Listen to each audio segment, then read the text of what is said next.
There are many types of natural disasters such as hurricanes, droughts and wildfires, flooding and high winds. However, we are currently witnessing more and more natural disasters by the day, and more frequent natural disasters on the news is a cause for concern. Now, how many times have I said natural disasters? So the question is, does the growing number of these natural disasters then prove we need climate action now?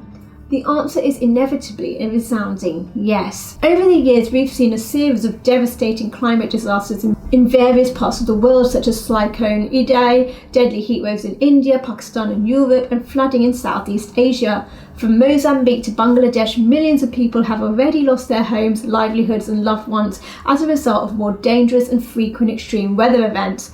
So why are these disasters a cause for concern? Well, changes in the global climate can further exacerbate climate hazards. Increases of air and water temperatures lead to rising sea levels, supercharged storms and higher wind speeds, which have more intense and prolonged droughts and wildfire seasons, heavier precipitation and flooding. The evidence is overwhelming and the results are devastating.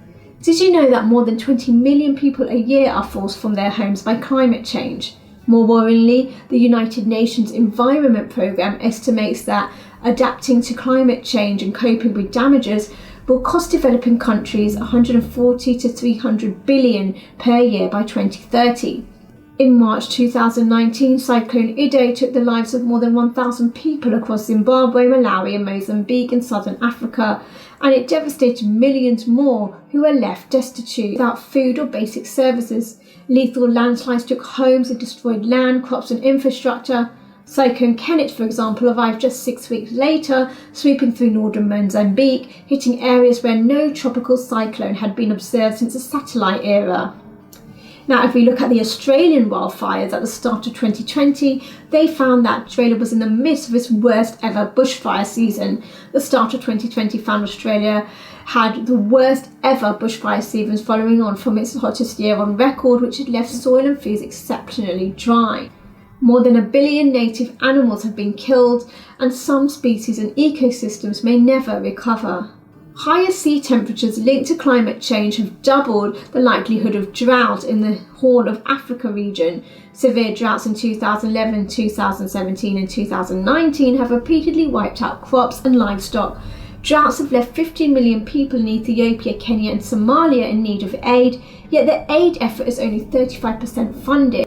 People have been left without the means to put food on their tables, and this is something that's really heartbreaking for many families around the world who have to deal with the disasters of climate change. There's also been a disproportionate impact on the world's poorest nations.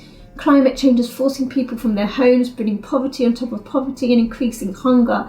People in poorer countries, for example, are at least 4 times more likely to be displaced by extreme weather than people in rich countries.